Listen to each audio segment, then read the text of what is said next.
الحمد لله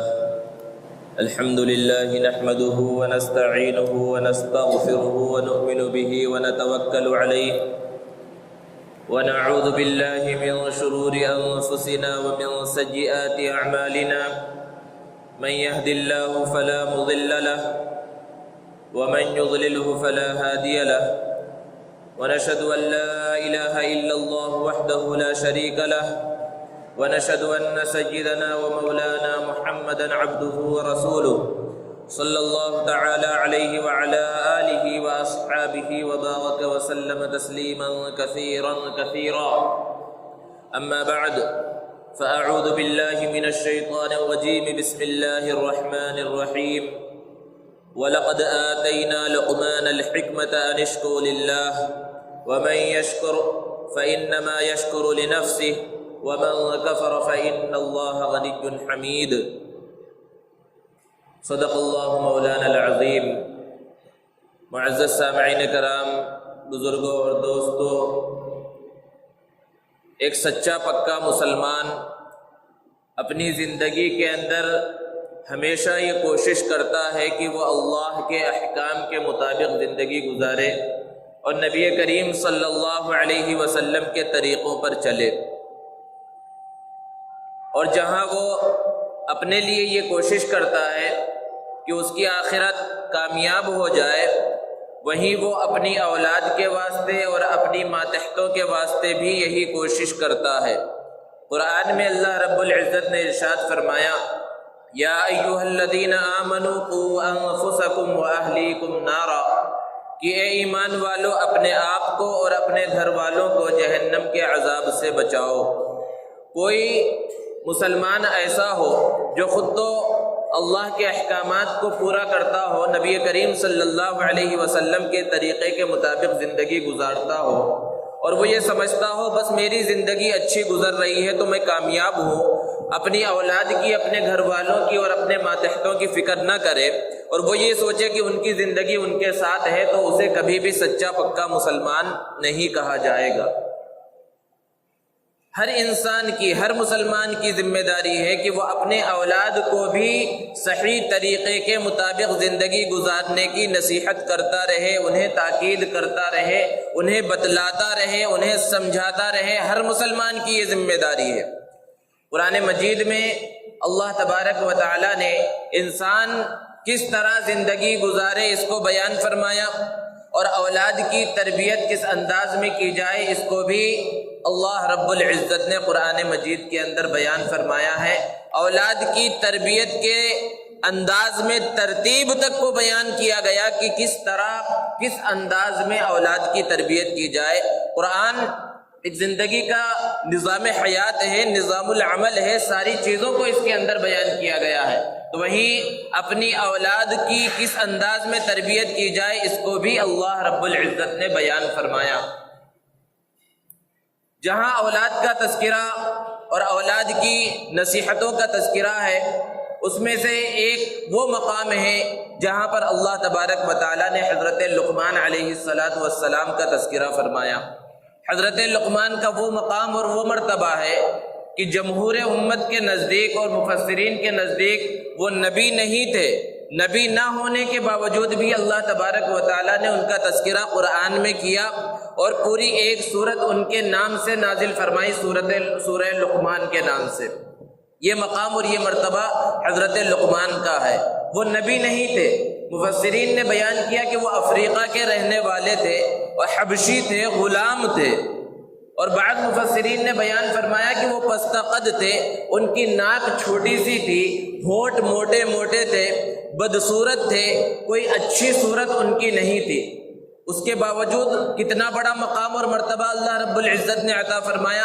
اس سے یہ پتہ چلتا ہے اللہ رب العزت کے نزدیک ظاہری شکل و صورت کا اعتبار نہیں ہے، اللہ رب العزت کے نزدیک مقام اور مرتبہ حاصل کرنے کے واسطے خوبصورت ہونا، مالدار ہونا، اور اچھے اسٹیٹس والا ہونا، اور اچھے لباس والا ہونا، قیمتی لباس والا ہونا، بادشاہ ہونا اور حاکم ہونا، یہ سب چیزیں ضروری نہیں ہے۔ ان اکرمکم عند اللہ اتقاکم، جو متقی ہوگا، اللہ کو ماننے والا ہوگا، وہ اللہ کا مقرب بن سکتا ہے۔ حضرت سعید ابن مسیب رحمۃ اللہ علیہ سے ایک مرتبہ ایک کالے کلوٹے حبشی نے ایک مسئلہ پوچھا۔ حضرت سعید ابن مسیب رحمۃ اللہ علیہ نے اس سے کہا کہ تم اپنے صورت اور اپنے کالے ہونے اور اپنے بدصورت ہونے کے اوپر کبھی افسوس مت کرو، کیونکہ حبشیوں کے اندر 3 لوگ ایسے گزرے ہیں جن کا مقام اور مرتبہ اللہ رب العزت نے بہت بڑھایا۔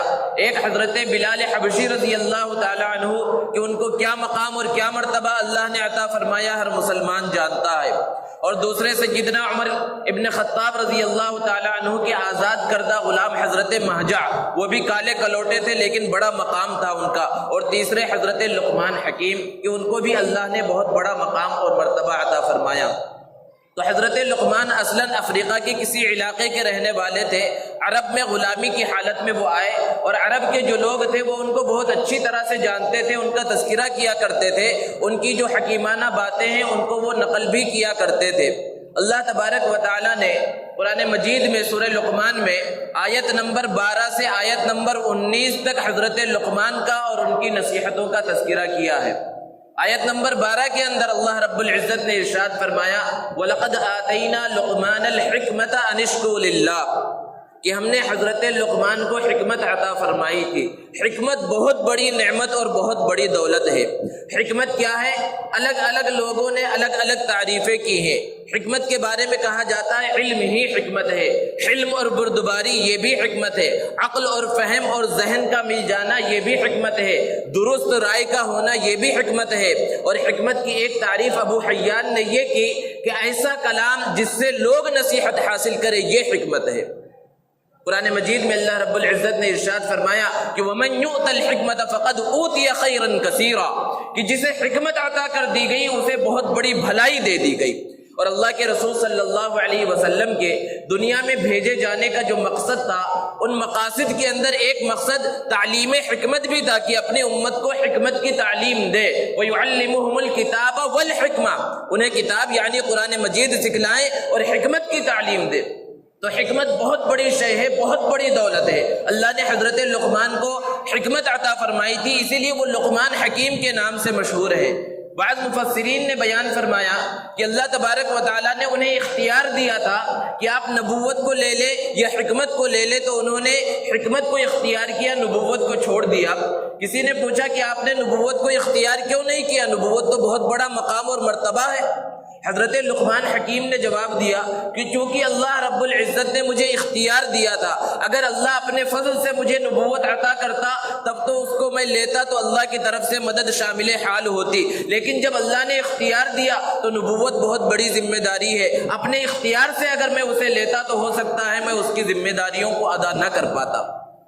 ایک مرتبہ حضرت لقمان لوگوں کے درمیان بیٹھ کر حکیمانہ باتیں سنا رہے تھے، نصیحتیں کر رہے تھے۔ ایک شخص آیا اور اس نے حضرت لقمان کو خطاب کرتے ہوئے کہا کہ اے لقمان، تم وہی نہیں ہو جو میرے ساتھ جنگل میں بکریاں چرایا کرتے تھے؟ حضرت لقمان نے کہا ہاں میں وہی ہوں۔ تو اس شخص نے پوچھا پھر تمہیں اتنا بڑا مقام اور مرتبہ کیسے مل گیا کہ خلق خدا تمہاری گرویدہ ہے، تم سے محبت کرتی ہے، تمہاری نصیحانہ باتیں سننے کے واسطے تمہارے ارد گرد جمع رہتی ہے، تمہیں یہ مقام اور یہ مرتبہ کیسے ملا؟ حضرت لقمان نے جواب دیا 2 چیزوں کی وجہ سے، ایک یہ کہ میں ہمیشہ سچ بولتا ہوں، اور دوسرے یہ کہ فضول کاموں کے اندر اپنے وقت کو ضائع نہیں کرتا۔ یہاں پہلی آیت میں اللہ تبارک و تعالیٰ نے حضرت لقمان کا مختصر تعارف کرایا کہ وَلَقَدْ آتَيْنَا لُقْمَانَ الْحِكْمَةَ، ہم نے لقمان کو حکمت عطا فرمائی، أَنِ اشْكُرْ لِلَّهِ، اور پھر حکم دیا کہ تم اللہ کا شکر ادا کرو، اور جو اللہ کا شکر ادا کرے گا وہ اپنے فائدے کے لیے اللہ کا شکر ادا کرے گا۔ شکر بھی اللہ کی بہت بڑی نعمت اور دولت ہے۔ اللہ رب العزت نے ارشاد فرمایا کہ لَإِن شَكَرْتُمْ لَأَزِيدَنَّكُمْ وَلَإِن كَفَرْتُمْ إِنَّ عَذَابِي لَشَدِيدٌ، کہ اگر تم شکر ادا کرو گے تو اللہ تمہاری نعمتوں کے اندر اضافہ کرے گا۔ اگر دینی نعمت کے اوپر شکر ادا کیا جائے تو دنیا کے اندر بھی فائدہ ہوتا ہے اور آخرت میں بھی فائدہ ہوتا ہے۔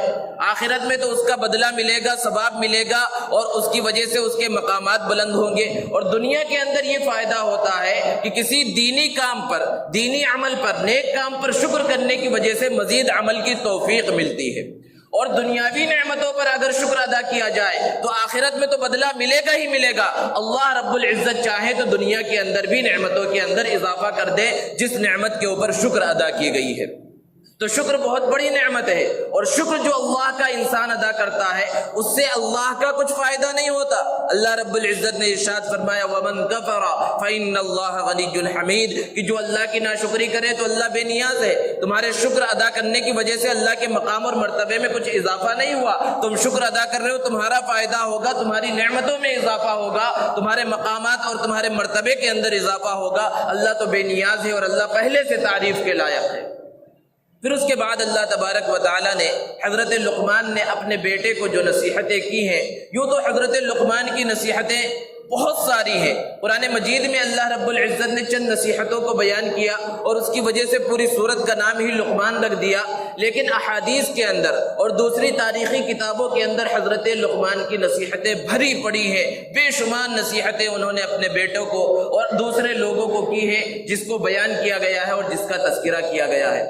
یہاں جس کو اللہ رب العزت نے بیان فرمایا، سب سے پہلی نصیحت انہوں نے جو اپنے بیٹے کو کی کہ وَإِذْ قَالَ لُقْمَانُ لِابْنِهِ وَهُوَ يَعِظُهُ يَا بُنَيَّ لَا تُشْرِكْ بِاللَّهِ، اس وقت کو یاد کیجئے جب حضرت لقمان نے اپنے بیٹے سے کہا جبکہ وہ اسے نصیحت کر رہے تھے۔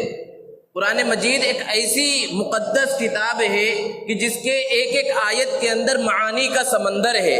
اس میں ایک نقطہ ہمیں یہ ملتا ہے، اللہ رب العزت نے ارشاد فرمایا وَهُوَ يَعِظُهُ، جبکہ وہ اپنے بیٹے کو نصیحت کر رہے تھے۔ اس سے امت کو یہ سبق ملا کہ جو بھی ذمہ دار ہیں، والدین ہیں، سرپرست ہیں، انہیں اپنے اولاد کو نصیحت کرتے رہنا چاہیے، چاہے اولاد چھوٹی ہو چاہے بڑی ہو، چاہے بچے چھوٹے ہو چاہے بڑے ہو، ان کو ہمیشہ نصیحت کرتے رہنا چاہیے۔ یہ ایک سبق ملتا ہے۔ بعض لوگ کہتے ہیں کہ ارے بھائی چھوٹے بچوں کو نصیحت کر کے کیا ملنے والا ہے؟ تو بچہ جب پیدا ہوتا ہے اسی وقت سے وہ سیکھنا شروع کر دیتا ہے، وہ ہر چیز کو سیکھتا ہے، ہر چیز کو سمجھتا ہے، اور جن چیزوں کو اس نے سیکھا ہے، سمجھا ہے، جب بولنا شروع کرتا ہے تو ان چیزوں کا اظہار ہوتا ہے۔ تو بچے چھوٹے ہوں یا بڑے ہوں، انہیں ہمیشہ نصیحت کرتے رہنا چاہیے۔ ہم اپنا محاسبہ کریں کہ بچوں کو نصیحتیں تو کرتے ہیں، لیکن ہماری نصیحتیں ساری کی ساری دنیاوی ہوتی ہیں کہ دنیا کس طرح گزاری جائے، کس سے کس طرح ملا جائے، کس کی عزت کی جائے، کس کی عزت نہ کی جائے، کس کو سلام کیا جائے، کس کو سلام نہ کیا جائے۔ دین کے اعتبار سے ہم اپنے بچوں کو نصیحت نہیں کرتے۔ جہاں ہمیں اپنے بچوں کو، اپنی اولاد کو اور اپنے ماتحتوں کو دنیاوی اعتبار سے سمجھانا چاہیے، اسی طرح انہیں دینی اعتبار سے بھی سمجھانا چاہیے اور ان کو نصیحت کرنی چاہیے۔ پھر آگے اللہ نے ارشاد فرمایا حضرت لقمان کے قول کو بیان کرتے ہوئے یا بنیا، یہ ایک دوسرا نقطہ ہے کہ حضرت لقمان نے جب اپنے بیٹے سے کہا تو نام لے کر نہیں کہا اور سخت انداز میں نہیں کہا، بلکہ یہ عربی کا ایک کلمہ ہے جس کے اندر پیار اور محبت بھرا ہوا ہے۔ یا بنیا، اے میرے پیارے بیٹے۔ تو قرآن نے یہ تعلیم دی ہے کہ بچوں کو کس انداز میں نصیحت کی جائے، انہیں صحیح انداز میں سمجھایا جائے۔ اے میرے پیارے بیٹے، بچے کو جب اس انداز میں بلایا جائے گا تو وہ بچہ سننے کے لیے آپ جو بات کہنا چاہ رہے ہیں اس کے لیے وہ تیار ہوگا۔ ارے ترے سے بلایا جائے، سخت انداز میں اسے ڈانٹا جائے تو اچھی بات بھی ہوگی، ممکن ہے وہ اس بات کو قبول نہ کرے۔ تو یہ دوسرا نقطہ ہمیں ملتا ہے حضرت لقمان کی نصیحتوں کے اندر کہ بچے کو پیار سے سمجھایا جائے۔ اپنے جو ماتحت ہیں، جو بھی گھر والے ہیں، انہیں بہت اچھے اور پیارے انداز میں سمجھایا جائے، اس کے بعد انہیں سمجھ آئے گی اور انہیں عمل کرنے کے اندر آسانی ہوگی۔ پہلی نصیحت کی حضرت لقمان نے لا تشرک باللہ، کہ اللہ کے ساتھ کسی کو شریک مت کرو۔ ان الشرک لظلم عظیم، بے شک شرک بہت بڑا ظلم ہے۔ ایک انسان کے اوپر سب سے بڑا ظلم یہ ہے کہ وہ اپنے پیدا کرنے والے اور روزی دینے والے کے ساتھ کسی کو شریک کرے، اللہ کے علاوہ، اور اللہ کے ساتھ کسی اور کو بھی معبود بنا لے۔ یہ سب سے بڑا ظلم ہے۔ ان الشرک لظلم عظیم۔ اللہ نے قرآن مجید میں ارشاد فرمایا کہ ان اللہ لا یغفر ان یشرک بہ ویغفر ما دون ذلک لمن یشاء، کہ بے شک اللہ رب العزت شرک کرنے والوں کو معاف نہیں فرمائے گا، اس کے علاوہ جو بھی گناہ ہو اگر اللہ رب العزت چاہے تو معاف فرما دے گا۔ اور ایک جگہ پر اللہ رب العزت نے ارشاد فرمایا کہ انہ من یشرک باللہ فقد حرم اللہ علیہ الجنۃ ومأواہ النار، کہ جس نے اللہ کے ساتھ شریک کیا تو اللہ نے اس کے لیے جنت کو حرام کر دیا ہے، اس کا ٹھکانہ جہنم ہے۔ اس انداز میں، اتنے سخت انداز میں اللہ رب العزت نے بیان فرمایا۔ اور ایک آیت کریمہ میں اللہ رب العزت نے ارشاد فرمایا کہ الذین آمنوا ولم یلبسوا ایمانہم بظلم اولئک لہم الامن وہم مہتدون، کہ وہ لوگ جو ایمان لائے اور اپنے ایمان کے ساتھ انہوں نے ظلم کو نہیں ملایا تو یہ ایسے لوگ ہیں جن کے اوپر امن ہے اور یہ ہدایت یافتہ ہیں۔ جب یہ آیت کریمہ نازل ہوئی صحابہ پریشان ہو گئے، اللہ کے رسول صلی اللہ علیہ وسلم کے سامنے عرض کیا، اے اللہ کے رسول ہم میں سے کون ہے جو تھوڑا بہت ظلم نہ کرتا ہو؟ ہم مسلمان ہیں، ایمان والے، لیکن ظلم تو تھوڑا بہت ہو جاتا ہے، چاہے دوسروں کے اوپر ہو چاہے اپنے اوپر ظلم ہو، ظلم تو ہو جاتا ہے۔ تو اس آیت کریمہ کے اعتبار سے تو ہم ہدایت یافتہ نہیں ہوئے۔ اللہ کے رسول صلی اللہ علیہ وسلم نے ارشاد فرمایا یہاں ظلم سے وہ ظلم مراد نہیں ہے، یہاں ظلم سے شرک والا ظلم مراد ہے کہ ایمان کے ساتھ ذرہ برابر شرک نہیں ہونا چاہیے، یہ سب سے بڑا ظلم ہے۔ ان الشرک لظلم عظیم۔ تو پہلی نصیحت حضرت لقمان نے اپنے بیٹے کو کی کہ اے میرے بیٹے شرک مت کرنا۔ آج اس سے ہمیں یہ سبق ملتا ہے، ہمیں اپنی اولاد کو، اپنے ماتحتوں کو اور اپنے گھر والوں کو، چاہے بچے چھوٹے ہوں بڑے ہوں، انہیں ہمیشہ یہ سمجھاتے رہنا چاہیے، اللہ کی وحدانیت کا تذکرہ ان کے سامنے ہونا چاہیے کہ ہمیں پیدا کرنے والا، ہمیں روزی دینے والا، ہمیں سب کچھ دینے والا اللہ ہے، اور اللہ کے ساتھ کسی بھی انداز میں شرک کرنا بہت بڑا گناہ ہے، اس سے انسان ایمان کے دائرے سے نکل جاتا ہے۔ یہ باتیں جب ہم بار بار اپنے بچوں کو بولیں گے تو وہ بچے چاہے جس میدان میں چلے جائیں، چاہے مشرکانہ ماحول میں چلے جائیں، ایسے اسکولوں اور کالجوں میں چلے جائیں جہاں شرک ہوتا ہے، شرک کی تعلیم بھی دی جاتی ہے، تب بھی وہ اپنے آپ کو ان گندگیوں سے محفوظ رکھیں گے، اپنے ایمان کی وہ حفاظت کر سکیں گے۔ اس کے بعد درمیان میں اللہ تبارک و تعالیٰ نے والدین کے ساتھ حسن سلوک کو بیان فرمایا۔ اللہ رب العزت نے والدین کو وہ مقام، وہ مرتبہ دیا ہے کہ قرآن مجید میں مختلف مقامات ایسے ہیں جہاں اپنی عبادت کا اور اپنے ساتھ شرک نہ کرنے کا تذکرہ کیا ہے، وہیں پر اللہ رب العزت نے والدین کے ساتھ حسن سلوک کا بھی حکم دیا۔ ارشاد فرمایا وَوَصَّيْنَا الْإِنسَانَ بِوَالِدَيْهِ، کہ ہم نے انسان کو یہ وصیت کی ہے کہ وہ اپنے والدین کے ساتھ حسن سلوک کرے۔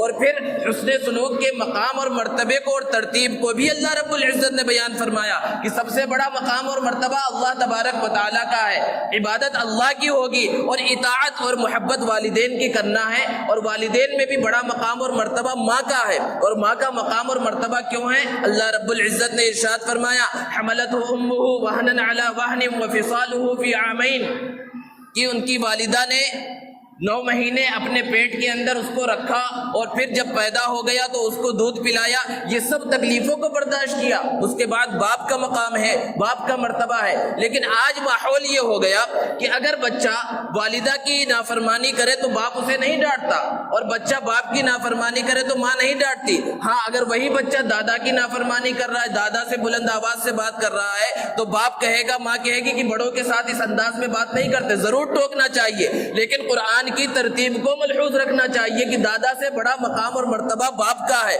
باپ کے ساتھ اگر بلند آواز میں اور غلط انداز میں بچہ بات کر رہا ہے تو ماں کی ذمہ داری ہے فوراً ڈانٹے، کیونکہ قرآن نے اس ترتیب کو بیان کیا ہے، ادب کے مراتب کو بھی بیان کیا گیا ہے کہ ماں کا مقام و مرتبہ، پھر باپ کا مقام و مرتبہ، اس کے بعد دادا دادی اور نانا نانی کا مقام و مرتبہ ہے، اس کو ملحوظ رکھنا چاہیے۔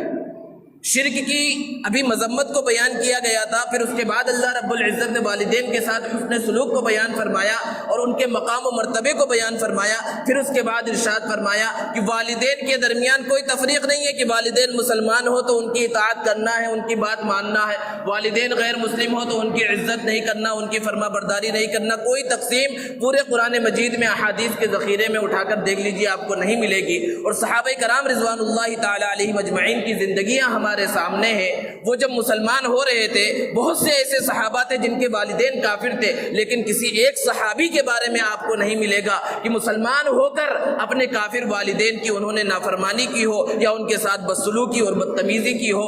صحابہ کی زندگی ہمارے لیے نمونہ ہے۔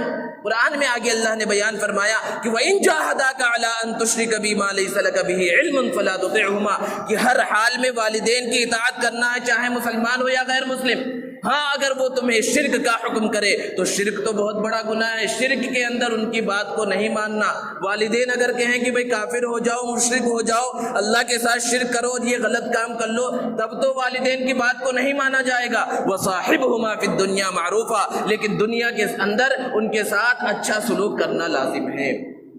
پھر اس کے بعد اگلی نصیحت حضرت لقمان نے جو اپنے بیٹے کو کی ہے، اس کو اللہ رب العزت نے بیان فرمایا کہ یا بنی انہا ان تک مثقال حبۃ من خردل فتکن فی صخرۃ او فی السماوات او فی الارض یأتی بها اللہ ان اللہ لطیف خبیر۔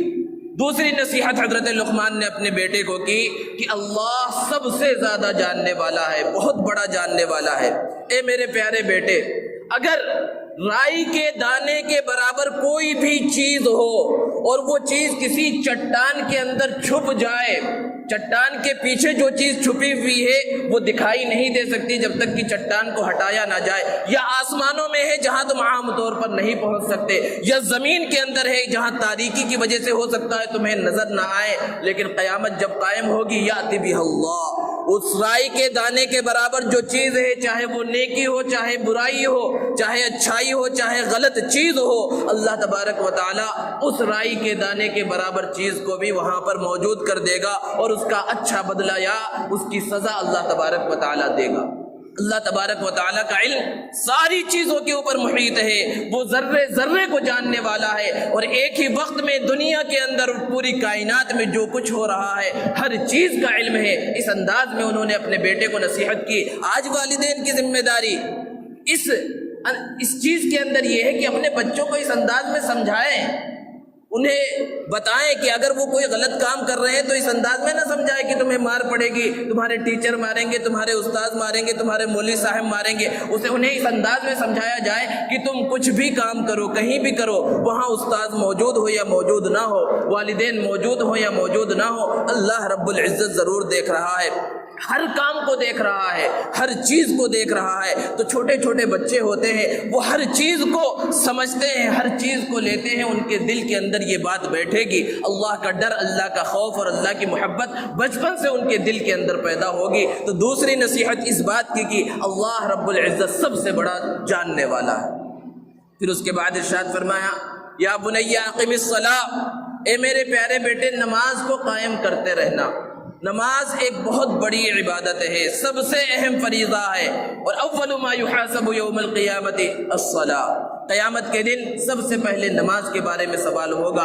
اگر نماز اچھی ہوگی دوسرے اعمال اچھے ہوں گے، اور اگر نماز صحیح نہ ہوگی دوسرے اعمال بھی صحیح نہیں ہوں گے۔ تو اس نصیحت کے اندر اسلامی جو عبادات ہیں، اس کے احکامات ہیں، ان کے اوپر تاکید کی گئی کہ ہر نبی پر نماز فرض تھی۔ ہر نبی اپنے اپنے اعتبار سے جس انداز میں ان کے امت پر نماز کو لازم کیا گیا تھا وہ نماز پڑھا کرتے تھے، اور اس امت کے اوپر جس انداز میں نماز کو لازم کیا گیا نماز پڑھنا ضروری ہے۔ تو یہاں پر تیسری جو نصیحت کی وہ نماز کے بارے میں کی کہ نماز کو کبھی نہیں چھوڑنا، نماز کی تاکید کرنا۔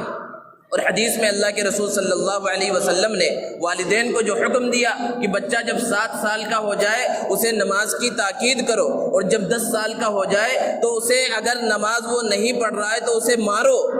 یہ حکم دیا ہے اللہ کے رسول صلی اللہ علیہ وسلم نے۔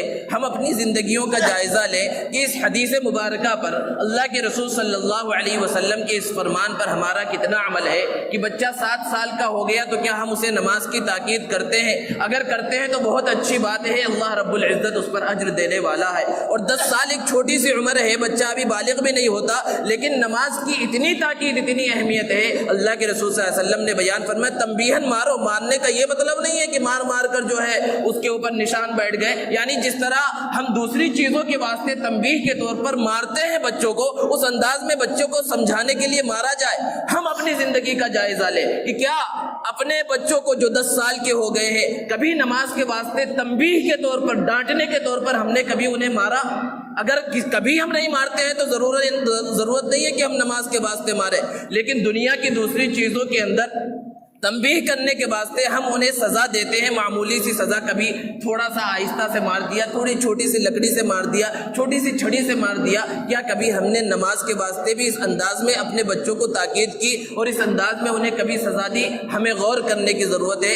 اللہ رب العزت نے ترتیب سے کس انداز میں بچوں کو نصیحت کی جائے، بچوں کو سمجھایا جائے، بچوں کی زندگی کو آخرت کی تیاری کی طرف موڑا جائے، اس کو تفصیل کے ساتھ یہاں پر حضرت لقمان کی نصیحتوں کے اندر بیان کیا.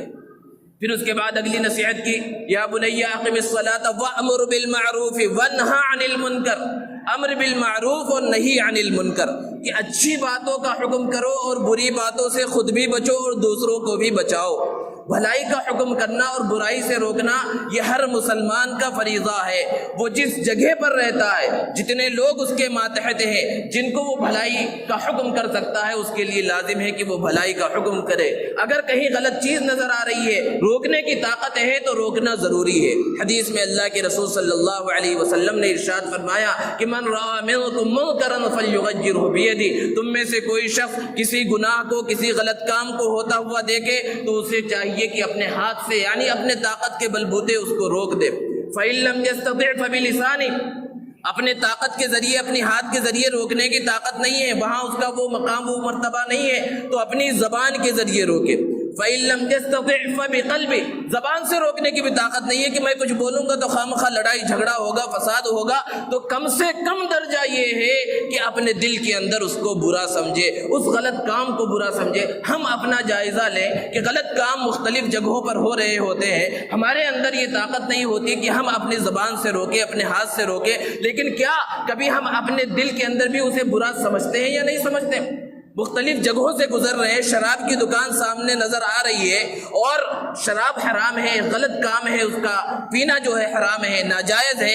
ہم اس کو روک نہیں سکتے کیونکہ حکومت کی طرف سے اجازت ملی ہوئی ہے، لیکن وہاں سے گزرتے ہوئے کیا ہمارے دل کے اندر شراب کی برائی اور اس کی مذمت کا خیال آتا ہے کہ یہ غلط چیز ہے، اس کے اندر نہیں شامل ہونا چاہیے؟ اگر آتا ہے تو یہ ایمان کا کم درجہ ہے اور یہ بہت اچھی بات ہے، اور اگر نہیں آتا تو اپنے دل کے اوپر غور کرنا چاہیے اور اپنے دل کو ٹٹولنا چاہیے کہ ہاں اس برائی کا اور یہ جو غلط کام نظر آ رہے ہیں، چاہے جس انداز میں غلط کام معاشرے میں ہمیں دکھ رہے ہو، بے پردگی کا سیلاب ہو، فحاشی اور عریانیت کا سیلاب ہو، ہم اگر اپنے ہاتھ سے اور اپنی زبان سے نہیں روک پا رہے ہیں، جہاں تک ہو سکے روکنا چاہیے لیکن نہیں روک پا رہے ہیں، تو اپنے دل کے اندر اسے برا سمجھ رہے ہیں یا نہیں سمجھ رہے ہیں؟ اس کو ہر انسان کو غور کرنا چاہیے.